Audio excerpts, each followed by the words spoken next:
ইউটিউবে একটা নতুন আপডেট এসেছে। আপডেটটা কিন্তু খুবই একটা খারাপ আপডেট কন্টেন্ট ক্রিয়েটরদের জন্য। আমার কিন্তু খুবই খারাপ লেগেছে আপডেটটা। তো আপডেটটা তোমাদের সাথে শেয়ার করি, তারপরে তোমরা কমেন্টে বলবে যে আপডেটটা কেমন, খারাপ না ভালো, তোমরা কিন্তু জানাবে।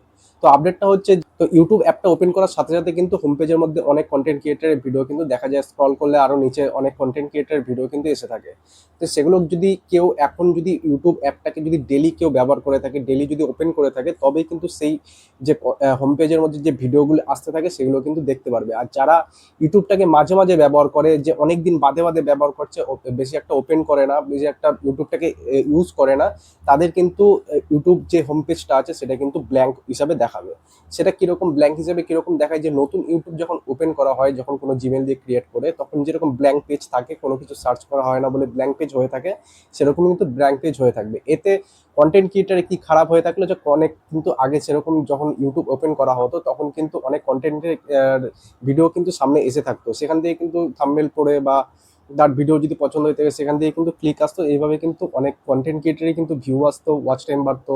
সেখানে কিন্তু এখন যদি এরকম ব্ল্যাঙ্ক পেজ হয়ে যায়, যদি যারা মাঝে মাঝে ব্যবহার করে ইউটিউবটাকে, তারা যদি ব্ল্যাঙ্ক পেজ হয়ে যায়, তাহলে কিন্তু ইউটিউবটাকে ইউটিউবের যে কন্টেন্ট ক্রিয়েটার আছে তাদের কিন্তু ইউটিউবের যে ভিডিও আছে তাদের, সে ভিডিওতে কিন্তু ভিউ কম আসবে, ওয়াচ টাইমও কিন্তু সেভাবে আসবে না। এখানে কিন্তু কন্টেন্ট ক্রিয়েটারদের জন্য কিন্তু খুবই একটা খারাপ সিস্টেম কিন্তু ইউটিউব এই আপডেটের জন্য কিন্তু আসতে চলেছে। তো আর একটা আপডেট, এরকমই আপডেট, খারাপ আপডেট কন্টেন্ট ক্রিয়েটারদের জন্য, যে বেল আইকনের যে একটা আপডেট এসছে, বেল আইকন প্রেস করে, যে সাবস্ক্রাইব করার পর যে বেল আইকন প্রেস করলে যে নোটিফিকেশনগুলো অডিয়েন্সের কাছে চলে যায় যারা সাবস্ক্রাইব করে থাকে, সেটা কিন্তু এখন যারা যদি তোমার চ্যানেলটাকে সাবস্ক্রাইব করে থাকে বা বেল আইকন যদি প্রেস করে থাকে নোটিফিকেশন আসার জন্য, সেখানে যদি ডেলি তোমার ভিডিও, যদি তোমার ডেলি যে চ্যানেলে যারা চ্যানেলটা দেখে থাকে সেই চ্যানেলের যদি ভিডিও আপলোড হয়, তাদের কাছে কিন্তু নোটিফিকেশন আসবে।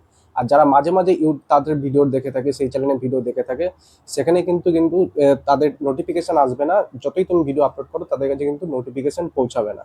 এটাও কিন্তু ইউটিউবে একটা খারাপ আপডেট এনেছে। এই আপডেটটা কেমন লেগেছে তোমরা অবশ্যই কমেন্টে জানাবে। আমার কিন্তু খুবই খারাপ লেগেছে কন্টেন্ট ক্রিয়েটার হিসাবে। আর যারা অডিয়েন্স, তাদেরও কিন্তু কিছু কিছু খারাপ হয়েছে। তারা হোম পেজের মধ্যে ভিডিও দেখতে পারবে না, তাদের সার্চ করে ভিডিও আনতে হবে। যাদের পছন্দ করতো তাদের হয়তো ঠিক কোনো চ্যালেঞ্জ জানতো না, শুধু তার ফেসটা দেখে অনেকে তার চ্যানেলটাকে, তার ভিডিওটাকে ক্লিক করতো। তবে নোটিফিকেশন না আসার কারণে কিন্তু সে জানতে পারবে না তার ভিডিও কখন আপলোড হচ্ছে। সে ভাববে যে হয়তো কন্টেন্ট ক্রিয়েটার যারা আছে, যার ভিডিও আমি দেখি, সে হয়তো ভিডিও আপলোড করছে না, চ্যানেলে কাজ করা বন্ধ করে দিয়েছে, এরকমও প্রবলেম কিন্তু আসতে পারে। তো আপডেটটা কেমন লাগলো অবশ্যই কিন্তু কমেন্টে জানাবে। আর দেখা হচ্ছে নেক্সট কোনো টপিক নিয়ে। আর যদি চ্যানেল ভিডিওটা ভালো লেগে থাকে তাহলে চ্যানেলটাকে একটা সাবস্ক্রাইব করে রাখবে। আমি কিন্তু ইউটিউবে নতুন নতুন আপডেট কিন্তু এই চ্যানেলে দিয়ে থাকি।